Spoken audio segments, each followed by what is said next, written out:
रेशीमबाग येथील कविवर्य सुरेश भट सभागृहामध्ये जय जय विठोबा रखुमाई वारी भक्तिगीतांच्या कार्यक्रमांचं आयोजन करण्यात आलं होतं। भारतातील प्रसिद्ध आयुर्वेदिक उत्पादक निर्माता कंपनी विठोबा हेल्थ केअर तर्फे कार्यक्रम आयोजित करण्यात आला होता। यावेळेला विठोबा हेल्थ केअरचे संचालक मनीष शेंडे, कार्तिक शेंडे, सुदर्शन शेंडे यांची उपस्थिती होती।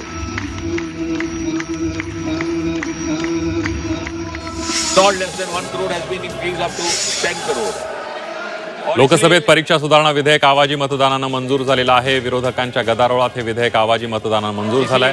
नीट पेपर फुटी प्रकरणानंतर हे बिल आता लोकसभेत सादर करण्यात आलं होतं। 2 दिवस या बिलावर चर्चा झाल्यानंतर आज आवाजी मतदानानं मंजूर करण्यात आलं।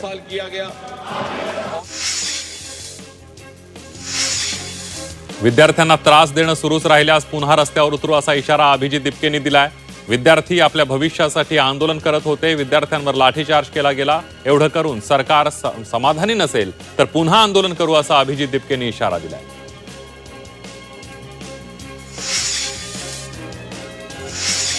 महाराष्ट्रात शिक्षणाची वाईट अवस्था झाल्याचा आरोप संजय राऊतांनी केलाय। 2000 सरकारी शाळा बंद पडलेल्या आहेत। शालेय बोगस डिग्री आणि मार्कशीटचा बाजार भरल्याचा गंभीर आरोप संजय राऊतांनी ट्विट करत केलाय। यावर नवनाथ बन यांनी प्रत्युत्तर दिलंय।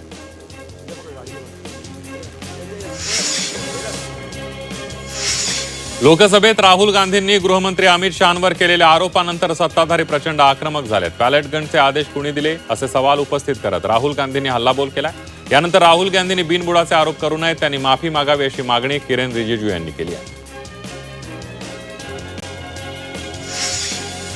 गृहविभागाच्या आदेशाशिवाय कारवाई अशक्य असल्याचं म्हणत शहांवरील आरोपांवर राहुल गांधी ठाम असल्याचं म्हणाले। तर राहुल गांधींच्या आरोपांवर सत्ताधाऱ्यांनी उत्तर द्यावं अशी मागणी अखिलेश यादव यांनी केली आहे। लोकसभेतील विरोधी पक्षनेते राहुल गांधी आणि केंद्रीय गृहमंत्री अमित शहा यांच्यावर केलेल्या आरोपांना केंद्रीय मंत्री जितेंद्र सिंह यांनी जोरदार प्रत्युत्तर दिलंय। राहुल गांधी यांची पंतप्रधान होण्याची महत्वाकांक्षा पूर्ण झाली नसल्यामुळे ते नैराश्यात असल्याची बोचरी टीका जितेंद्र सिंह यांनी केली आहे।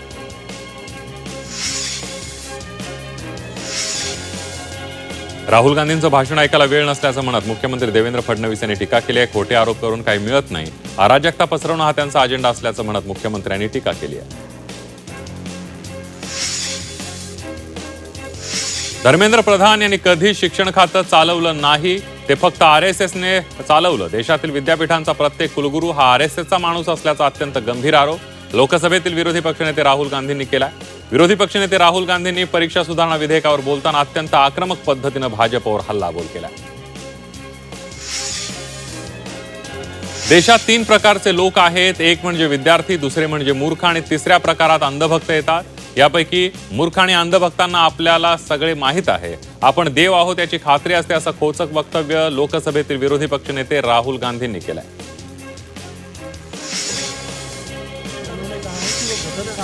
जैनजींबद्दल वादग्रस्त विधान करणाऱ्या खासदार कंगना रनौत यांनी आपल्या विधानाचं समर्थन केलं। याला सीजेपीचे संस्थापक अभिजित दिपकेंनी प्रत्युत्तर दिलंय। खासदार कंगना या संसदेत किती दिवस उपस्थित असतात असा सवाल उपस्थित करत त्या पार्ट टाइम राजकारणी असल्याची खिल्ली अभिजित दिपकेंनी उडवली।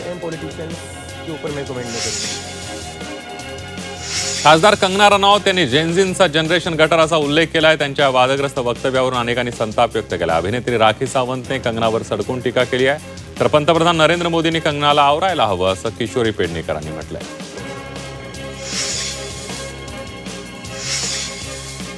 पुन्हा एकदा दोन्ही राष्ट्रवादीच्या विलीनीकरण चर्चांना उधाण आलेलं आहे। सुनील तटकरेंनी पंतप्रधान नरेंद्र मोदींची भेट घेतली आहे। अमित शहांची भेट घेतल्यानंतर तटकरेंनी मोदींचीही भेट घेतली आहे। मात्र या भेटीमध्ये विकास कामांबद्दल चर्चा केल्याची तटकरेंनी माहिती दिली आहे। सुनील तटकरेंनी माहिती दिलेली आहे। दरम्यान दिल्लीमध्ये होणाऱ्या भेटीगाठींमुळे चर्चांना उधाण आलं आहे। दोन्ही राष्ट्रवादीच्या विलीनीकरणाची चर्चा नसल्याचं पवारांच्या राष्ट्रवादीचे प्रदेशाध्यक्ष शशिकांत शिंदेंनी स्पष्ट केलंय। विलीनीकरण करायचं असल्यास शरद पवार सर्वांशी चर्चा करून खुलेआम निर्णय घेऊ शकतात असंही शशिकांत शिंदे म्हणाले।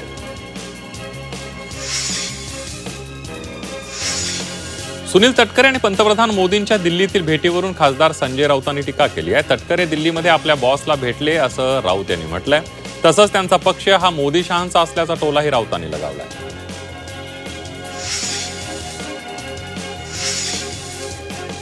सभागृह नेते, विरोधी पक्षनेते, उपमहापौर आणि 3 वैधानिक समित्यांच्या अध्यक्षांसह विरोधी पक्षनेत्यांसाठीही नव्या इनोव्हा क्रिस्टा गाड्या घेण्याची मागणी करण्यात आली आहे। हा प्रस्ताव लवकरच महापालिका आयुक्त अश्विनी भिडे यांच्याकडे मंजुरीसाठी पाठवला जाणार आहे.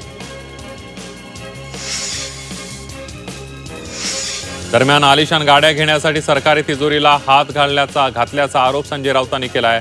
सुरक्षेच्या ताफ्यामध्ये मंत्र्यांच्या सुरक्षेच्या ताफ्यामध्ये आलिशान गाड्या हव्यात कशाला असा सवालही राऊतांनी सरकारला विचारलाय. गाड्या खरेदीसाठी लुटीच्या पैशांचा वापर केला जात असल्याचा आरोपही संजय राऊत यांच्याकडून करण्यात आला. मुंबई पालिकेतील पदाधिकाऱ्यांसाठी नव्या इनोव्हा क्रिस्टा गाड्या खरेदी करण्याच्या प्रस्तावावरून वाद निर्माण झाला. या पार्श्वभूमीवर मनसे नेते संदीप देशपांडे यांनी अनोख्या पद्धतीनं निषेध नोंदवलाय. खेळण्याच्या दुकानातून छोट्या इनोव्हा गाड्या खरेदी करत मुंबईकरांच्या पैशांची उधळपट्टी करू नका, आम्ही गाड्या देतो असा खोचक टोला लगावलाय.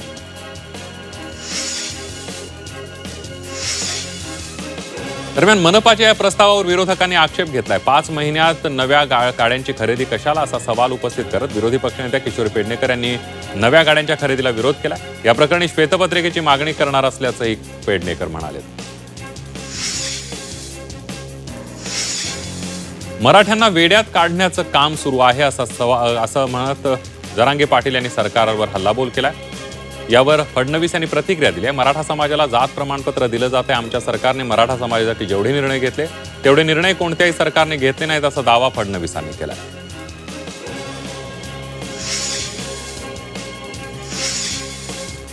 जरांगेंच्या मागण्या बालिश आणि न पूर्ण होणाऱ्या आहेत अशी टीका लक्ष्मण हाकेंनी केली आहे. जरांगेंनी आंदोलन करण्यापेक्षा मंत्र्यांसोबत चर्चा करावी असं हाके म्हणाले.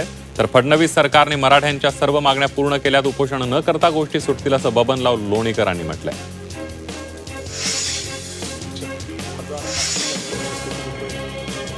कर्जमाफीची रक्कम जरी कमी दाखवत असली तरी शेतकऱ्यांनी काळजी करू नये, कारण उर्वरित रक्कम राष्ट्रीयकृत बँक देणार असल्याची माहिती कृषी मंत्री दत्तात्रय भरणे यांनी दिली आहे.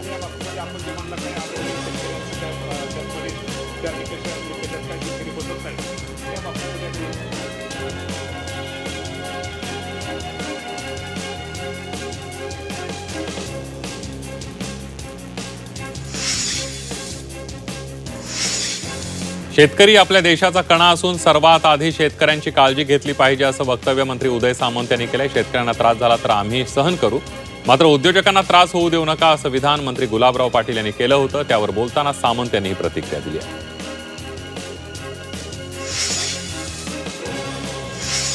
नवी मुंबईतील उल्वेमध्ये शिवसेनेमध्ये मोठी इन्कमिंग झालेली आहे.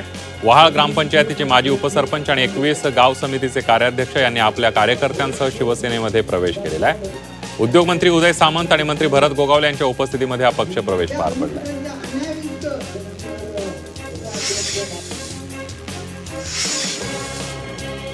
केंद्र सरकारने साखर साठ्यावर नवीन निर्बंध लागू केले. साखर व्यापाऱ्यांना आता 30 दिवसांपेक्षा जास्त साठा ठेवण्यास मनाई करण्यात आली आहे. देशात साखरेचे दर नियंत्रणात ठेवण्यासाठी आणि सणासुदीच्या काळात संभाव्य तुटवडा टाळण्यासाठी केंद्र सरकारनं साखर व्यापाऱ्यांवर नवीन निर्बंध लागू केलेले आहेत.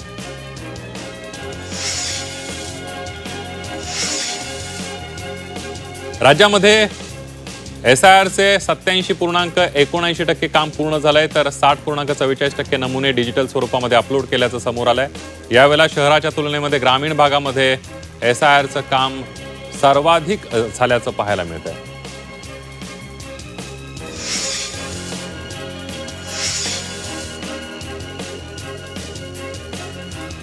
सर्व महिला डब्यांमध्ये इमर्जन्सी टॉकबॅक सिस्टीम 100% कार्यान्वित केल्याचा दावा रेल्वेनं केला. यासोबतच महिला डब्यांमध्ये 100% CCTV कॅमेरे बसवण्याचं कामही पूर्ण झाल्याचं रेल्वे प्रशासनानं म्हटलंय. त्यामुळे कोणत्याही आपत्कालीन प्रसंगी महिला प्रवाशांना थेट मोटरमन किंवा गार्डशी संपर्क साधता येणार आहे. धारावी पुनर्विकास प्रकल्पासाठी 871 झाडं सोडण्यास मंजुरी देण्यात आली आहे. मुंबई मनपाच्या वृक्ष प्राधिकरण समितीकडून ही मंजुरी मिळाली आहे. धारावी पुनर्विकास प्रकल्पासाठी बाधित होणाऱ्या 1693 पैकी 822 झाडांचं पुनर्रोपण करण्यास मंजुरी देण्यात आलेली आहे. यातली 25 झाडं हेरिटेज आहेत.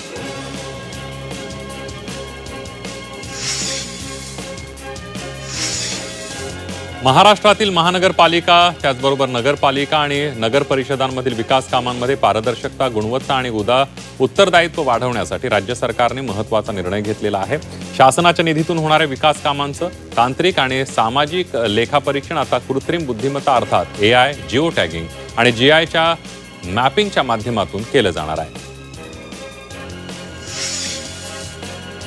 मुंबई महापालिकेच्या सुधार समितीमध्ये मरोळ आणि सेव्हन हिल्स रुग्णालयाचा भूखंड भाडेपट्ट्यावर देण्याच्या प्रस्तावाला मंजुरी देण्यात आली आहे. सत्ताधारी शिवसेना, भाजप महायुतीने शिवसेना, युबीटी आणि काँग्रेसच्या तीव्र विरोधाकडे दुर्लक्ष करत बहुमताने हा प्रस्ताव मंजूर केला.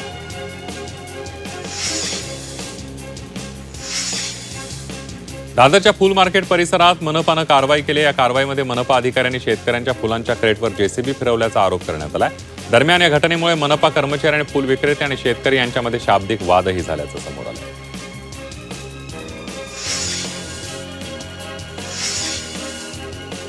धुक्यातून धावणाऱ्या वंदे भारत एक्सप्रेसचं सुंदर चित्र समोर आलंय. चिनाब रेल्वे पूल ओलांडतानाचं दृश्य कॅमेऱ्यात कैद करण्यात आलंय. चिनाब रेल्वे पूल हा भारतीय अभियांत्रिकीचा एक उत्कृष्ट नमुना ठरला.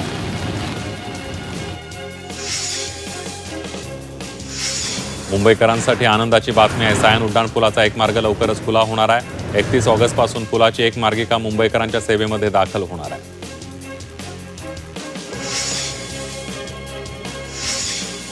ठाण्यात गुरुपौर्णिमेनिमित्त उपमुख्यमंत्री एकनाथ शिंदेंनी आनंद आश्रमामध्ये जाऊन आनंद दिघेंना अभिवादन केलं. यावेळेला शिंदेंसह परिवहन मंत्री प्रताप सरनाईक, रवींद्र फाटक, ठाण्याचे महापौर आणि उपमहापौर उपस्थित होते.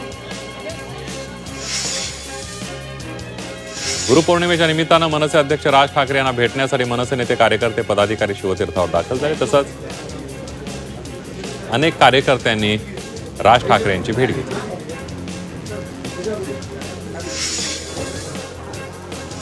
गुरुपौर्णिमेचं औचित्य साधत मुंबईतील प्रसिद्ध गणेश गल्लीच्या गणपतीचं पाद्यपूजन आज मोठ्या भक्तिमय वातावरणामध्ये पार पडलं. यंदाच्या गणेशोत्सवाला अवघा 1.25 महिना शिल्लक असताना मुंबईतील गणेशोत्सवांमधले हे पहिलंच पाद्यपूजन ठरलं.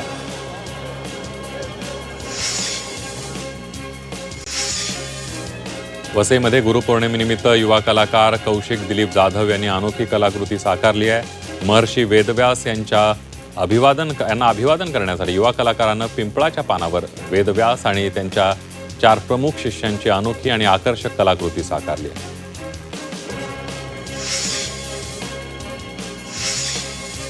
पुढील 3 दिवस राज्यात मुसळधार पावसाचा इशारा देण्यात आला. 29 ते 31 जुलै या कालावधीमध्ये विदर्भ, उत्तर मराठवाडा, खानदेश, कोकण तसंच मध्य महाराष्ट्रातील घाट परिसरामध्ये मध्यम ते मुसळधार पावसाची शक्यता आहे. यावेळेला या भागामध्ये वाऱ्याचा वेग वाढण्याचा अंदाज आहे. अनेक भागामध्ये विशेषतः विदर्भ वादळी वाऱ्यासह अत्यंत मुसळधार पावसाची शक्यता वर्तवण्यात आली आहे. टीईटी पेपर फुटी प्रकरणी आरोपीला 2 ऑगस्टपर्यंत पोलीस कोठडी सुनावण्यात आली. भिवंडी न्यायालयामध्ये सोमवारी आरोपीनं आत्मसमर्पण केलं. त्यानंतर न्यायालयानं त्याला 4 दिवस पोलीस कोठडी सुनावली आहे. सोनू कुमार दिवाकर असं या आरोपीचं नाव आहे.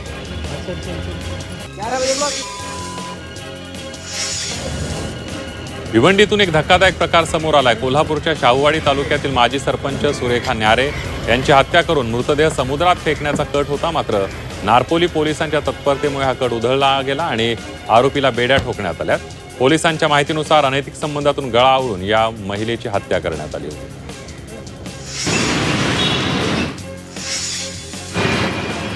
IIT पवईमध्ये विद्यार्थ्यांना आत्महत्या केली. वसतिगृहामध्ये गळफास घेत विद्यार्थ्यांना आपलं जीवन संपवलंय. मात्र अद्याप आत्महत्येमागील कारण अस्पष्ट आहे. दरम्यान या प्रकरणी पवई पोलिसांकडून घटनेचा तपास सुरू करण्यात आला.